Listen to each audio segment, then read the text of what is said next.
Hey everyone, this is Ivan Yun for the 220 at 220generation.com. We're busy with a series called Youth Ministry 101, and the previous session we spoke about creating an identity through your name that you choose for your youth ministry. It is very vital and will help you with really getting your youth ministry out there on the streets. This session, we're going to talk about creating a presence for your youth ministry. Remember, your youth ministry should not be designed to only function in the four walls of the church or the venue where you are at. It should go out. Your vision should go out because it should touch more than the 25, 30, 120 or the 1,500 kids that come to your youth. It should touch more than that. You have the potential in you. And after the teachings that I gave you and you apply them, you have the potential to grow and to have a greater impact in your city and in South Africa or even in your country where you're watching me from right now. Now, when you create a presence for your youth ministry, your ideas and approach should be like a marketing plan. Ivan, but that is worldly. No, it's not. We should use... You must remember the Bible teaches it like this. It says first the natural, then the spiritual. Precept upon precept. So we can draw from, and marketing is not a worldly thing. God gives knowledge and God gives wisdom. So everything that is in marketing is really God inspired. Alright, so your mission is to get a name, your name of your youth ministry and your logo out there. That is the mission of the marketing plan or the creating a presence for yourself.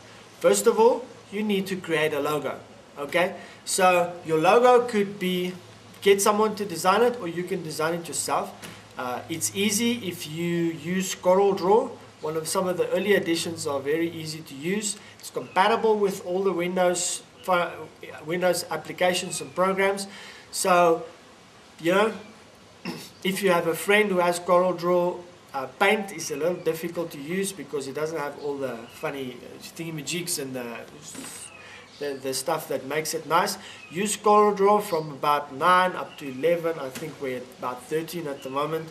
Use CorelDRAW, get to know the program, and through that you can design a lot of stuff. We're going to talk about websites and blogs just now. Design yourself a widget.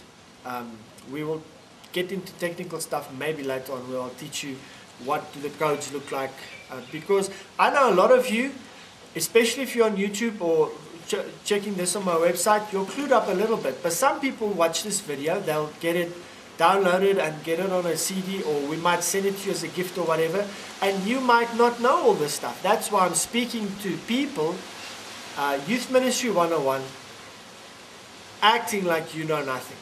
Okay, because I want to cover everything and I don't want you to sit there and say, but what about this, what about that? Alright, now for the next couple of minutes that I have, create a logo using different creative programs. If you are on Mac, I don't know anything about Mac, but if you can use Mac, I know that's a bit better to use. It should be an original idea where you take elements of your youth ministry or the name and design your logo like that. It could also be a spoof of something. We had a party group when I was still in the world. We called it All Good, and we took the All Gold logo and instead of round we made it square, and it basically rolled off the tongue because it was a brand that everyone used. Rule of thumb, when you make a spoof or when you make a copy of something else, you need to change the thing, the logo, in at least 7 different places. So you do not have copyright infringement. So it's not going to look exactly the same, but a little bit the same. And when you have a spoof or a copy of something, you changed it up a little bit, it also helps you to catch people's eye. It's not advisable, but you can take from something and change a little bit so that it still looks familiar, but it's your own. Remember, 7 different changes, and the name should not at all be similar. Okay. Next up. Tools we can use to create a presence in the world, in your country, in your area, even in your church. There are some tools that you can use. T-shirts. As a youth pastor or youth minister, you'll want to don't make T-shirts of bad quality. Don't get bad quality t-shirts and make prints on them. Don't make bad prints. Make sure that your t-shirt's going to last, because you don't want a t-shirt and after 3 washes, the color is out, the logo is out, you've wasted your money and your marketing campaign has failed, because you want that kid to wear that thing, must be cool. Like I like wearing a Hang 10, right? You want something like Hang 10 that's durable and it lasts. It will become a brand, and later on you can expand it and start a clothing label. There's no limit to what you can achieve. Postcards. I'm working on those postcards right now to promote the website. Postcards can be very, very effective. All over the world, as far as I know, there are advertising companies that have stands, like postcard stands up. They give the postcards out for free. You pay them for advertising, they print it, they put it up, and they hand out your stuff for free. That is a very good tool to use. Videos on VCDs. Make your your youth ministry promoted through different ways. Tape what you do in the ministry. Maybe say something, do a skit or whatever. Put it on a CD, put it in a sleeve, and hand out at schools or whatever, so people can know you're in the area and kind of what you do. You can also, there's a big craze, put armbands. Lance Armstrong promoted his cancer awareness thing by a band. Hillsong do the same, and a lot of ministries you can do the same. I don't think it costs a lot, but there's a great financial input that you need, so it does cost a little bit to do that. Then create a presence by touring. You have a message, you have a vision, go and tour with it. Go to schools, visit playgrounds, the skate park, all that kind of stuff. There's a lot of stuff that you can do to create a presence out there. What do you use? Use drama, do skits, songs, get bands, your personal band, your youth group's band, artists that emerge from the talent within your youth group. You could speak about issues in school. Me personally, I would like to see, and I'm working on that, to have a political party that doesn't go to rule and govern the country, but just provide a voice for young people. We don't have that. You could provide that through speaking.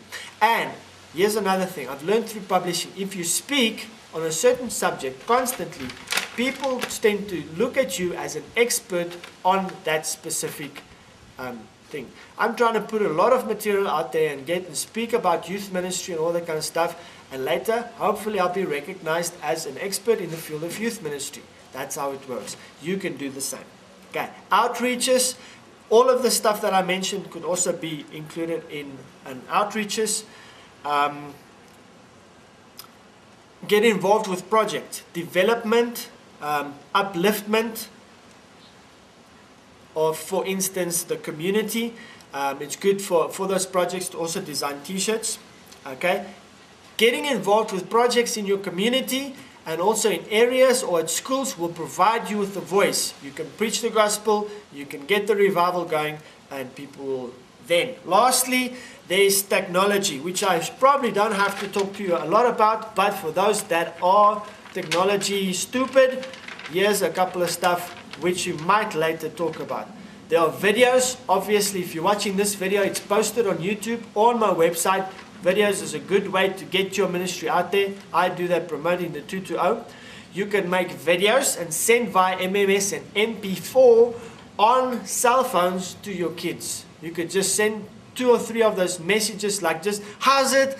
I love you. Thank you for coming on Friday. We hope to see you again on Friday. This Friday we're going to do this, blah, blah, blah, blah, blah. And you can send them via MP4 on their phones. All right. Where other people send porno and all sorts of nonsense over phones, flush it out and send as much gospel out by that way as you can.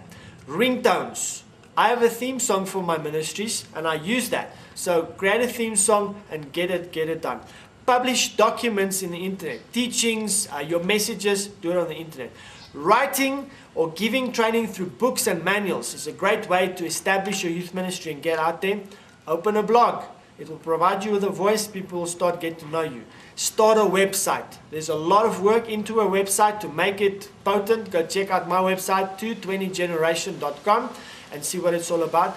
Podcasting, videos, audio. Expand. You can later go expand on television, for instance, like G-Rock, YFC, and JCTV. And finally, take all these twos and focus on two areas: global with technology and local through other avenues. This is I'm Finn for the 220 at 220generation.com.